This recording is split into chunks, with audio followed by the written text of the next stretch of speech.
You know that feeling you get where you can just kind of tell that a conversation is wrapping up? You get to a place on a phone call where there's just a little bit of a pause and you sort of want to be the first one to be like, well, I probably had better let you get back to what you were doing. See the way that's kind of passively nice. Like, I'm doing you a favor by getting off the call. And I called it. I did it first. You can just feel the rhythm of that social engagement. It just says, oh, it's time to be done here. And then other times we do this thing. I've noticed this for many, many years. Now I'm starting to see that it's being noticed around the internet as well. But it's the thing where you've been talking with people for a while, but it's time to go. And so while you're sitting, you pat your hip pockets like this. And that pat is like feeling for your keys or your wallet or whatever. Let's make sure I got everything here is what that's meant to communicate. And then you say the following word. You ready for it? Welp. And that means it's time to go. And there's usually like a little key jingle in there or something like that. And those are just Pavlovian social signals to be like, oh, wow, it just feels like it's time to be done here. And in movies, storytelling, same thing, right? There's certain beats, certain rhythms where you're like, oh, and now we're done, which is kind of disorienting in the Lord of the Rings novels because you're like, oh, evil is defeated. I think we're good to go. And then you get the whole scourging of the Shire bit, which the movies kind of skipped. It does feel like you get an act 4 almost to those stories. But other times you get that sense, the story's over. Everything's resolved for now. We're good. And usually your intuition is right. Think about the throne room medal award scene at the end of the first Star Wars movie from the 1970s or whatever it was. I mean, you got the triumphant music and all the heroes are paraded in there and they get medals and everybody's happy and all the things the camera is doing and everything. It just tells you you're done here. It'd be weird if then there were another 20 minutes of movie, I suppose. And surely you've all seen something where you feel like it's over and then it's not over. But usually your intuition is going to be right on this. Well, likewise here in Esther chapter 8, we are getting all the signals that say the story is over. Haman the bad guy got cathartically shamed in front of everybody. We got to enjoy it. We got a front row seat to it. His family is shamed. The gallows that he built for Mordecai, the good guy, they ended up getting used on him.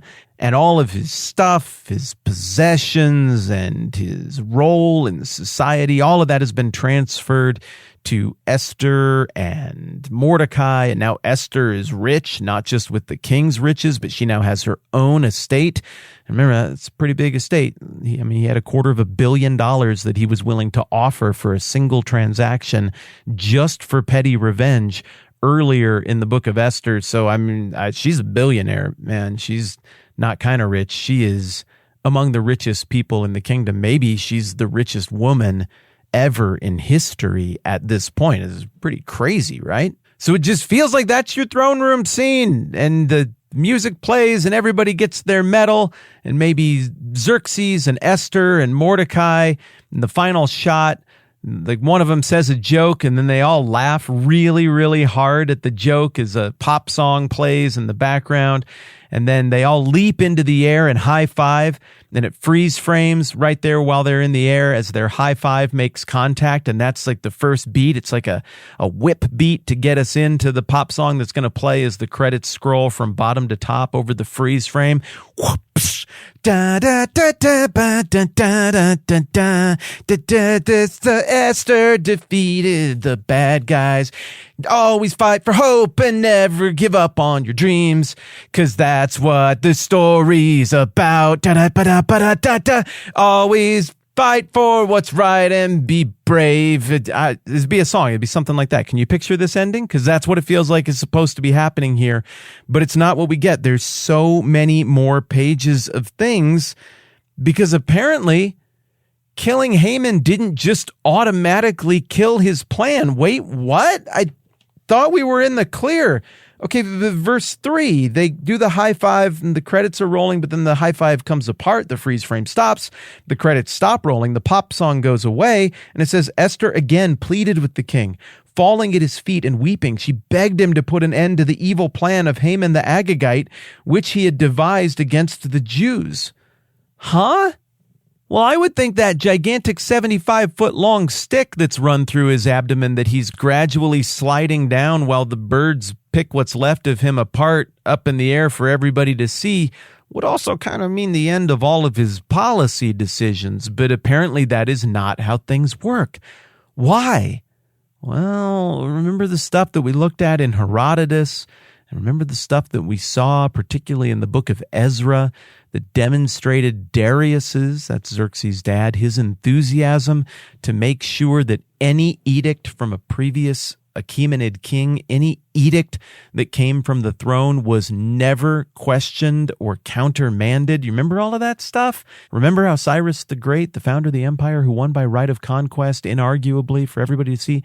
Remember how that dude had all this goodwill banked and everybody was loyal to him, but then he died, and then there was a succession crisis after that. And remember how his son's lance-bearer, Darius, came to power?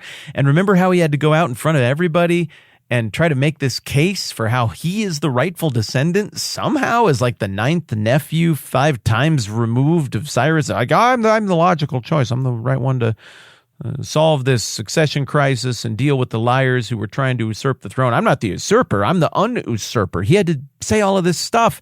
He had to do all this ridiculous political kabuki theater in front of everybody. He had to carve a bunch of stuff on a big rock wall to tell everybody that this is the real thing. Here's a billboard that's never going to go away that says I'm real and everybody else was a liar. And effectively that I am the continuation of what Cyrus started. I am the continuation of the Achaemenid Empire. Well, part of what he said in those instructions indicated that you should not go back on any of this legacy, and a warning to future kings is there. Heed this warning, he says. Don't mess with this billboard. Don't mess with the narrative. You're in charge because of this narrative. And do not put distance between you and previous edicts. Treat the throne, he says implicitly, as somehow infallible, and edicts that are issued from this throne as being somehow the will of Ahura Mazda, a will that does not change, and that we, as his kings and his servants, as Achaemenids, we don't miss when we issue edicts from the throne. Remember, when the work ground to a halt in Jerusalem, the work that had been authorized by Cyrus, Darius did not feel obligated at all to continue that work until he said, all right, well, let's search and make sure we're not violating a previous edict of the throne, and discovered, nope, that was an edict of the throne.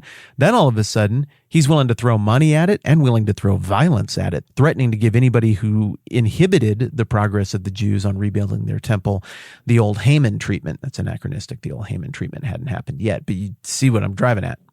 Darius clearly imparted these values to Xerxes, and at this point, where we're at in Esther chapter 8, we are 50-ish years in to this style of rule from the Achaemenid emperors of Persia, and we're 50 years into people being told again and again that edicts from the throne are edicts from Ahura Mazda, the great god of Persia himself. I'm sorry, they're irrevocable. We only issue judgments that are correct around here, and to rescind such a judgment would be to effectively acknowledge that we aren't ruling on behalf of Ahura Mazda. When you understand that, you understand this equation. Because to you and me, who are descended from the Roman legal system where stuff changed all the time, this wrote new laws constantly. The last law on the last table of the 12 tables of the Roman Republic said that whatever the people hath last ordained, this shall become law. It was baked into their DNA, and consequently into our DNA, because we're legally descended from Rome here in the West. It's baked into our DNA that if the rule's bad, or the president or the Congress has issued a bad law, well, you just unmake the law. How hard is it?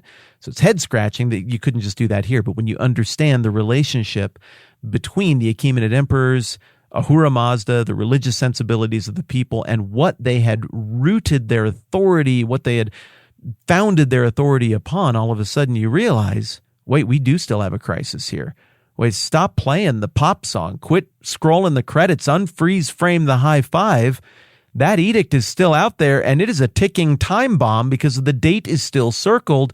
This is still activated. And further, Everybody got the notice a long time ago with the signature and the seal of the king upon it that this is going to happen. I mean, what are you going to do? Send a telegraph to everybody and be like, no, never mind, that wasn't real?